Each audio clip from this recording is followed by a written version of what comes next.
welcome back. How are we all doing? I hope you've had a great morning. We've spent the morning so far hearing amazing stories from people doing incredible work in communities in different places on the ground and in the everyday reality of public services that can feel under pressure.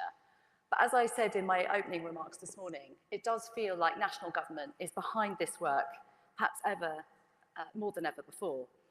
So it feels like a really good moment now to hear directly from one of the people who are absolutely at the centre of that. And we're very fortunate to have him here with us today.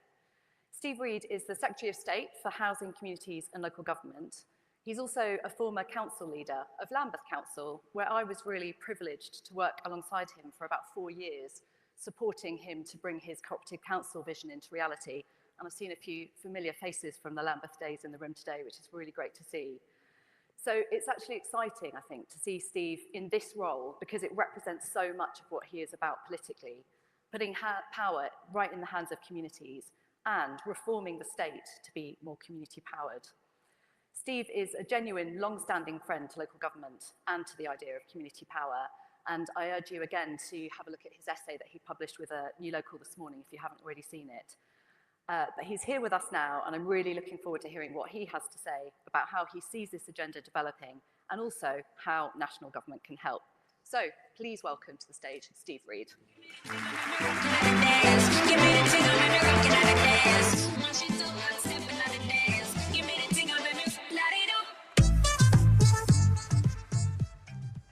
Well, thank you very much, Anna, for that very warm welcome.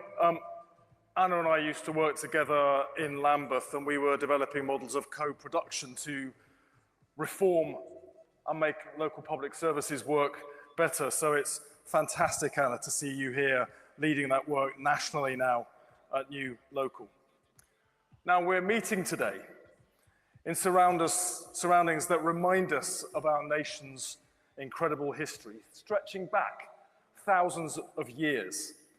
But I want to talk to you about our more recent history. Trust in politics is at an all-time low. Time and again, people in this country have voted for change. Time and again, that change never came. Austerity made us weaker, Brexit made us poorer, and levelling up pulled the country further apart. If our present system had the answers, then our country wouldn't be in the state we find it in today. The status quo just doesn't work for too many people. They feel locked out of prosperity, locked out of power, and locked out of the future. So we have to do things differently. But first, we have to understand what's gone wrong. Power in this country is centralized in far too few hands. We're one of the most centralized countries in the developed world, and that's led to regional inequalities so great that we have some of the poorest regions in Europe right here in one of Europe's richest countries. That's why this government is pursuing the most radical program of devolution in our history, reorganizing local government and bringing in new regional mayors to get power out of Whitehall. But power is over-centralized locally as well. People living in council estates complain that their homes are not managed well, with poorly managed repair service and badly maintained buildings, but no one listens.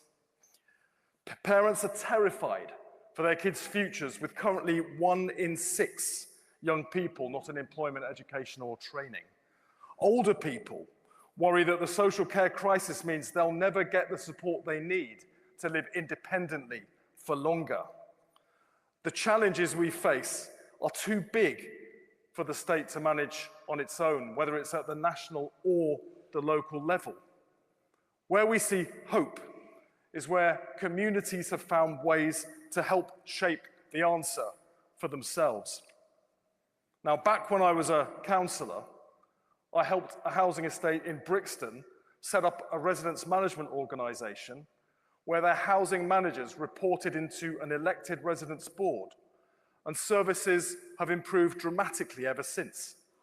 I saw community groups, churches, businesses, the voluntary sector, young people themselves come together to make a huge impact in reducing violent youth offending when the council opened up its funding and its spaces to their ideas. And I saw a dying food market brought back to life when a social enterprise brought together businesses, owners, and the council, and they opened up empty units to start up businesses on low or no rent for the first few months of their existence.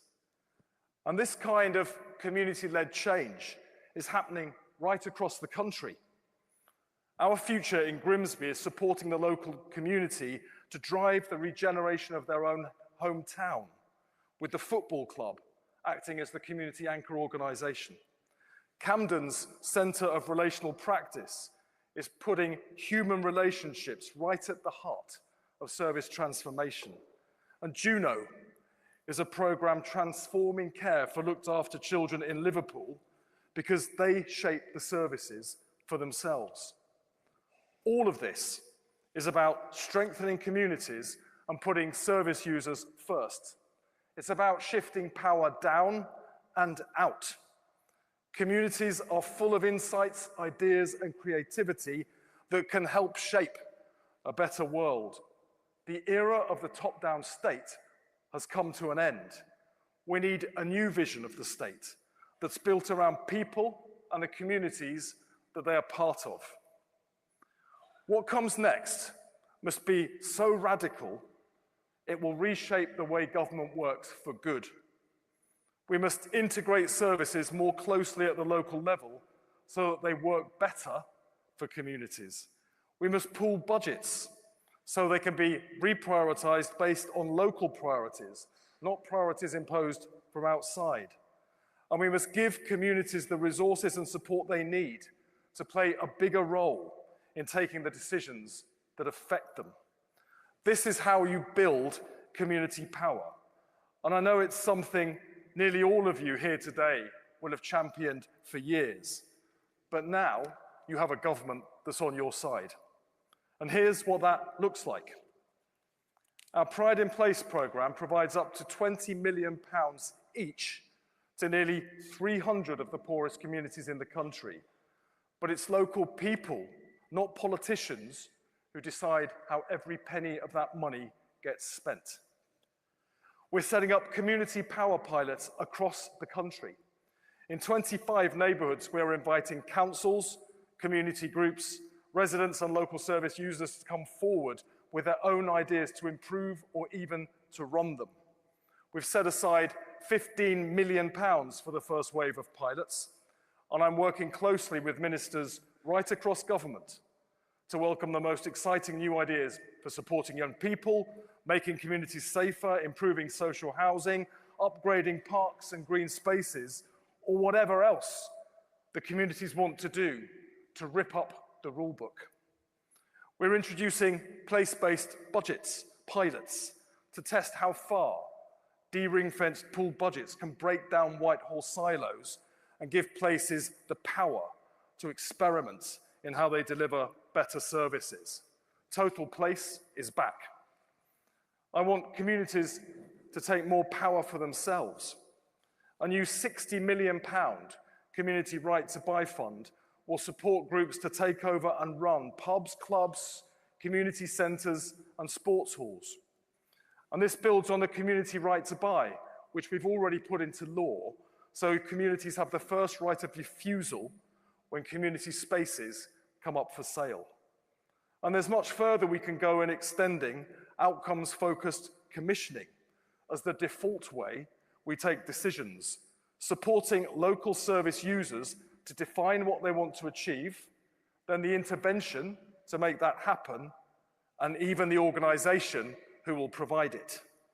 This opens up the space dramatically to new cross-sector partnerships and collaboration, and to finding new and better ways to support people that respect the relationships that sustain them and the places they belong to. Now, we all have seen there are political forces trying to pull our communities apart by stoking division, and I reject that utterly. Whatever background people come from, they all have a shared interest in making their own local community as strong and as prosperous as possible. By opening up power in the way I've described, we build bridges that bring people together to seek the common good and build the relationships that can face down the hatred and the division. As part of our new right to manage, more social housing residents will be able to take control of the management of their own homes if their current landlord is letting them down, just like that estate in Brixton did. People like me, who are lucky enough to own our own home, get to choose who does any repairs and how they get done. That same dignity must be extended to social housing tenants too. And that's in addition to our Social Housing Innovation Fund, which has funded 20 projects working to give tenants a bigger say. And I want to see housing association tenants benefit from this too. So we're opening a consultation to listen to ideas on how to best make that happen. In this room today are many friends and colleagues from local government.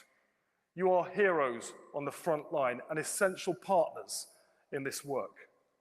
The best local authorities are already empowering communities, and I want to support you and I want to learn from you. But right now, too much of council's budgets is being siphoned off by private equity firms and corporate investors.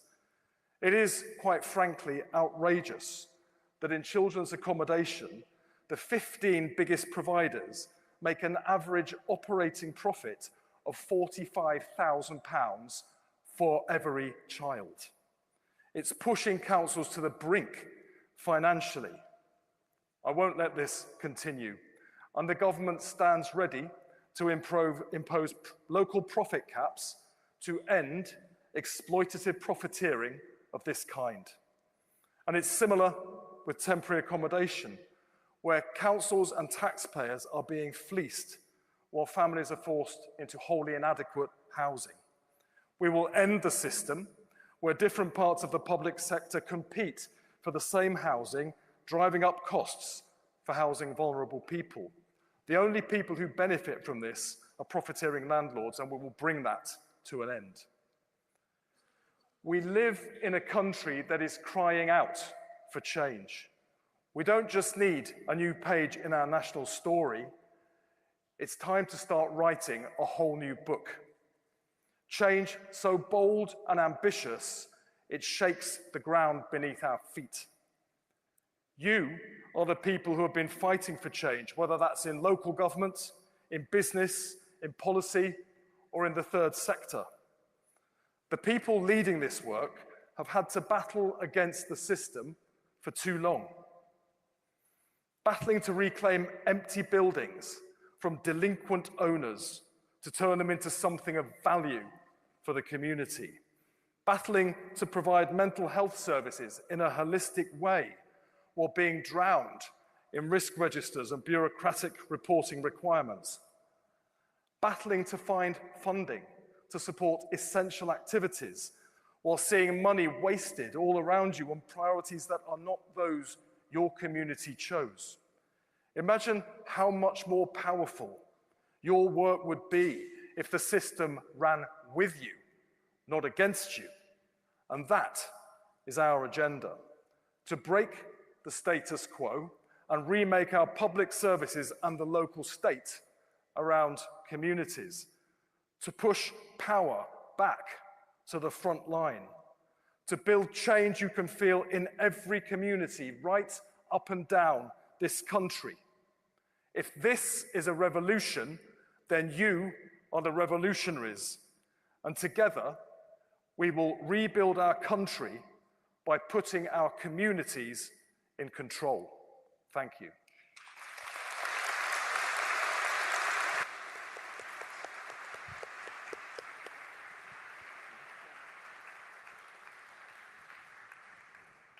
Wow, thank you so much, Steve. That was absolutely fantastic. Really built on some of the themes that we've been hearing about from other speakers this morning. And it's great to have you here. We've got 10 or 15 minutes, I think, now for some questions, which I'm going to address to you. So we're going to have a conversation before we move on to lunch. I just wanted to start, Steve, by going back to those Lambeth days, because that is where you and I met. And, you know, I think we did so much work that was ahead of its time back then. But I just wanted to start by asking you what you learned from that experience and how that's informed the way that you approach your work now. Yeah. I mean, there were such interesting times. We were working together on what felt like a very radical experiment at the time, because although there had been lots of examples of communities being given more control in particular service areas, I think it was the first time that any council had tried to do it across the whole council to change the way that the whole elected organisation related to its communities. You know, one of the first example I came, I mean, to be honest, I learned this agenda from Lambeth, on the streets of Lambeth. It was the people there that educated me about this. And, you know, very early on when I was first elected as a councillor in Brixton, there was a housing estate that people were desperate to get out of. It had very high levels of crime, open prostitution on the Mall in the middle, big concrete space, drug taking, antisocial behaviour, very poor repair services. And people were trying to get out and people didn't want to move in. The residents there wanted to set up a resident management organisation, which I helped them to do. The council wasn't keen institutionally for that to happen because it meant it would lose control, but we managed to get it to happen. They elected a residents management board, and then the housing managers reported to that board rather than to directors in the town hall. And even though they were having, the Conservative government at the time was cutting the council's funding, even though they were seeing the same funding cuts as anywhere else, they managed to dramatically improve the quality and standards of their services, so much so that they generated a surplus, which they used to dig up the big concrete mall in the middle, turn it into a green space with a community barbecuing area at one end, planted gardens in the middle, a kids' play space at the other end. And it became a place that people were desperate to move into.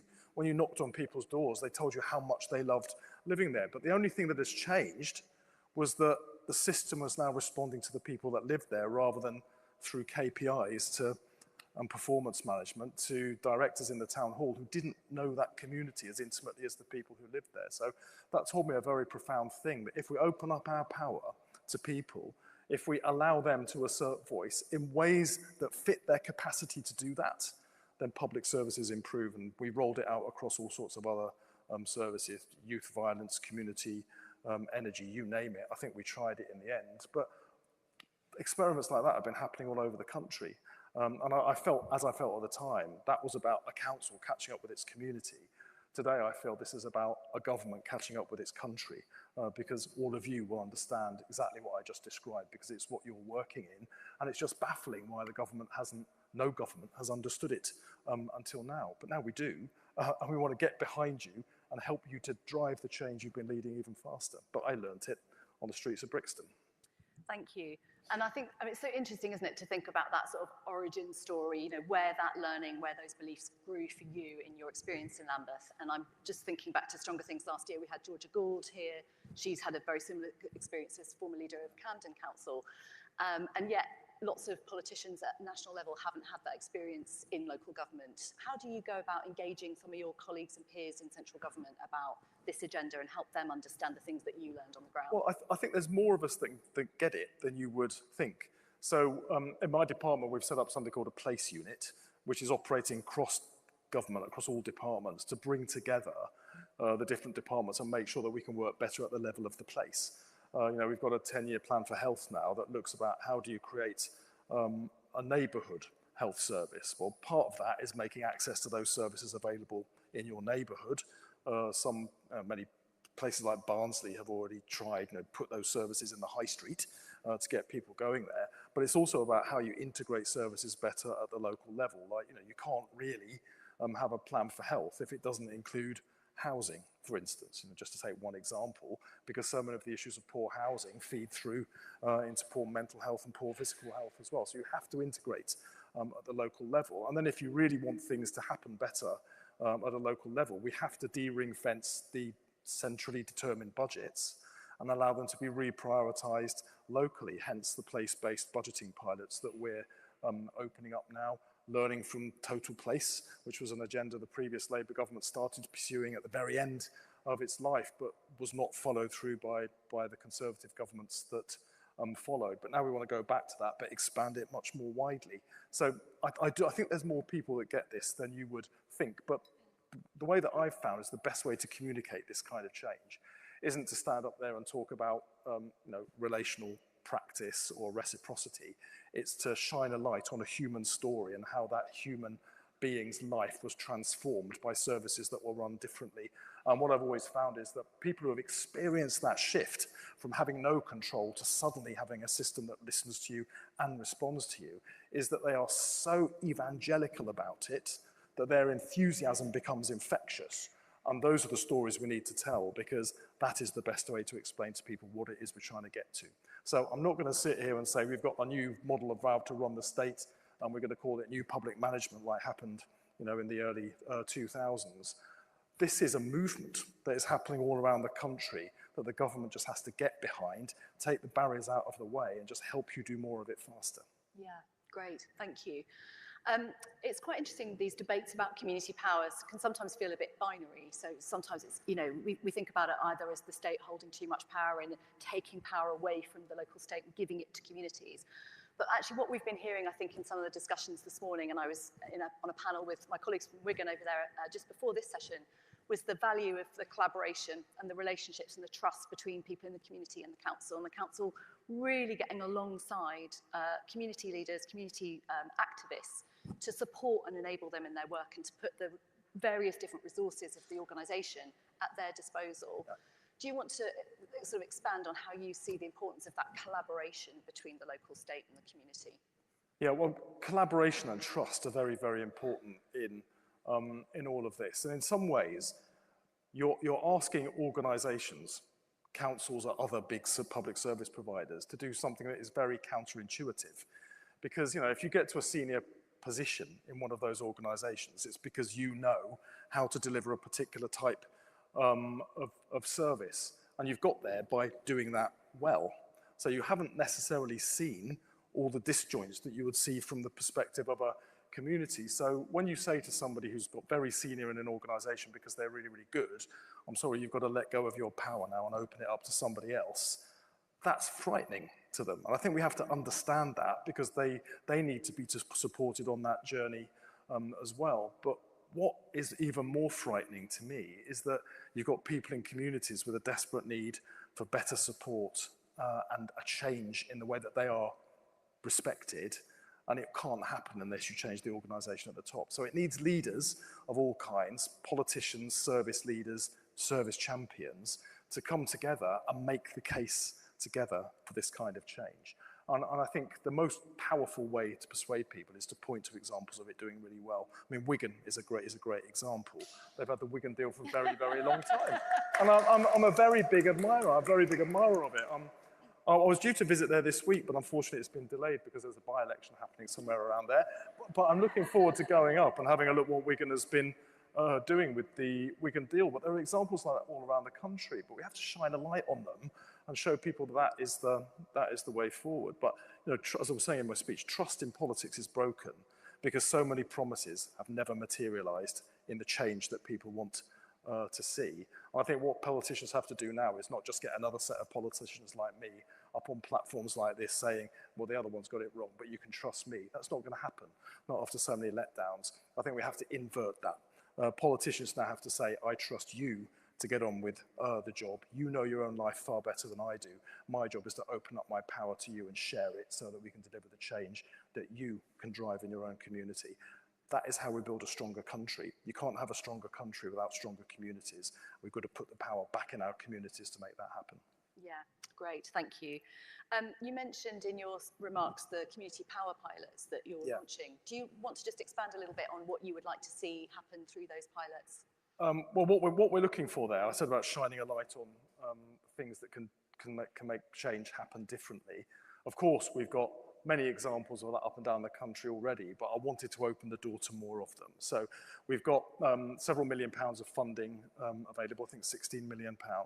that will fund 25 pilots, and we want people to come forward with their own ideas. The more radical and the bolder, the better, to be honest, because that's the way we're going to learn.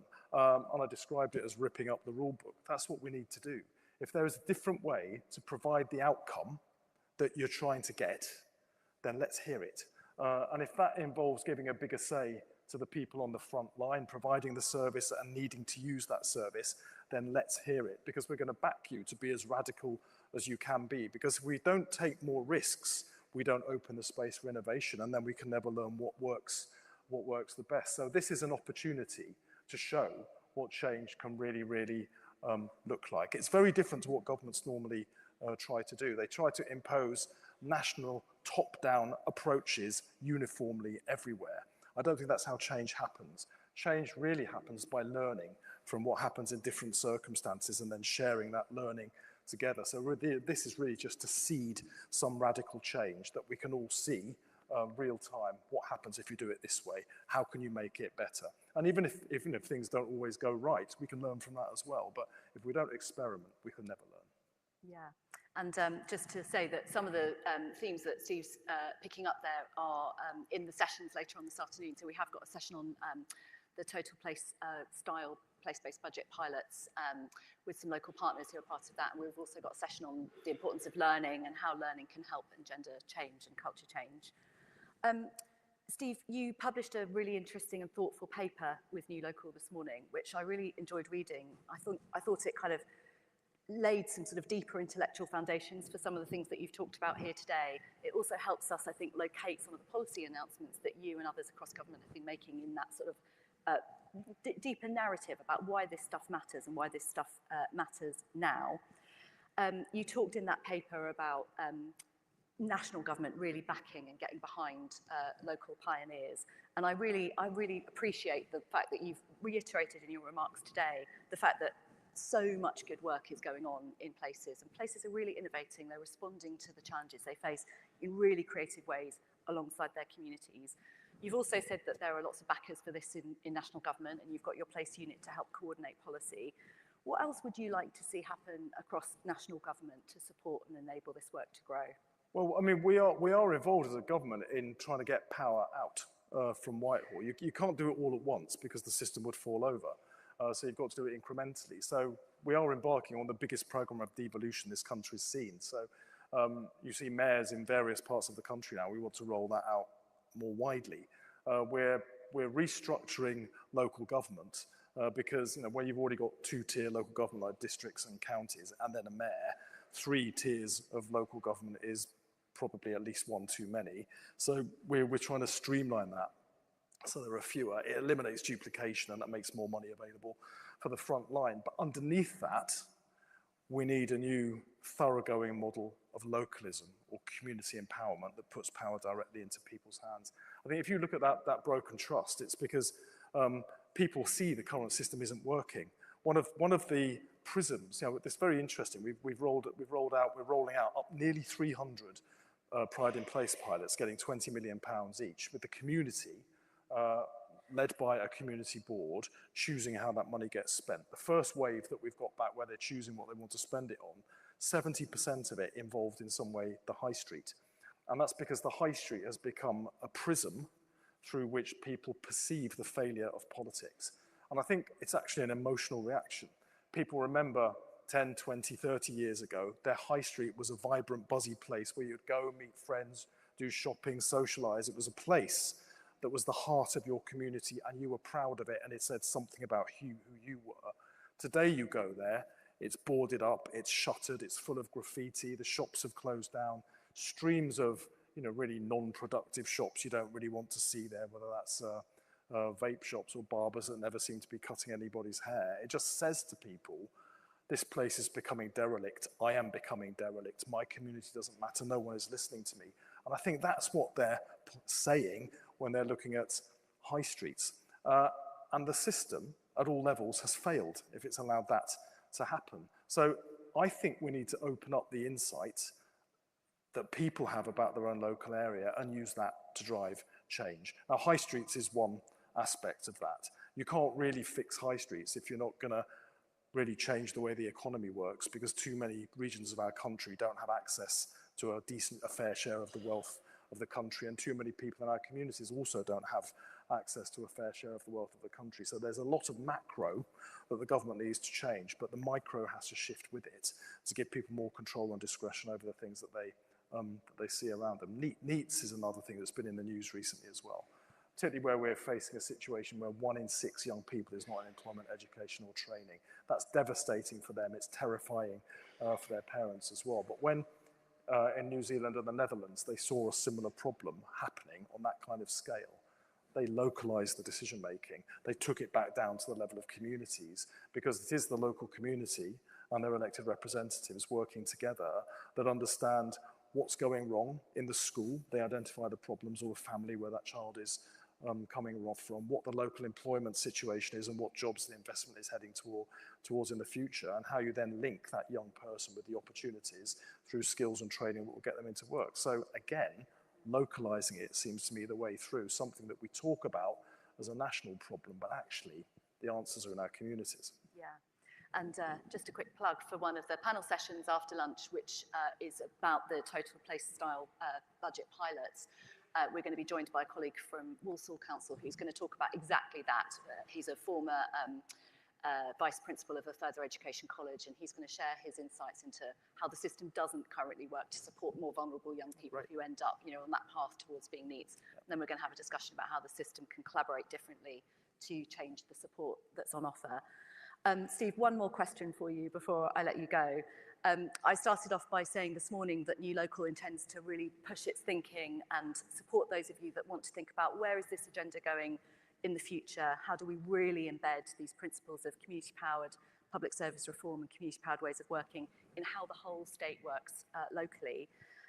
If you were sitting here, Steve, in 10 or 15 years, what do you hope that you would see in the room? What do you hope would have happened? Well, we would need to be looking at a country that was much more self-assured about itself. We can't have a strong country without strong communities. I believe that very profoundly. And over the decades now, we've allowed the infrastructure that allowed our communities to advocate for themselves to be stripped away. Initially, we did it by, after the Second World War, building great big monolithic public services that started to take decisions about people for good intentions, and undoubtedly that had that improved people's lives for considerably compared to what they had before. But it also took away the ability of communities to organise and act for themselves. And then, to be party political about it, when the last Conservative government imposed austerity and stripped away the things that allowed communities to articulate for themselves, community centres, youth clubs, libraries, and when they stripped away jobs with nothing to replace them. In many, if you were a mining town, nothing ever came back to replace it. The opportunities were taken away, nothing was left. And you look around at the country as it is today, we've kind of inherited the end result of all of that. Now, what we're trying to do is put the self-confidence back in this country by opening up power to our communities. And the belief is, the understanding is, we have to trust people. Politics has failed this country, the way that we've been doing it in a top-down way. We have to trust people, the strength of the human relationships that sustain us, the sense of belonging we have to the place that we call home. All of that is integral to who we are. So we need a more human scale state that is much more responsive to people. And where I've seen that happening, patchwork in different parts of the country, I find stronger communities, happier people, and public services that meet people's needs better. I want that to be what everyone is feeling, not just what some people are feeling. So this room is full of the pioneers. If we're all back here together in 10 or 15 years' time, I expect us to be way further down that path of change. But you're the change agents. Please, let's just go out there and make it happen. Thank you so much, Steve. Thank you. I'm just going to, before I ask you to thank Steve as well, I just want to thank you personally, myself, but on behalf of New Local, for joining us today, for such a brilliant speech, for the paper that you've published as well, and for being so amazingly generous with your time. Thank you, Steve.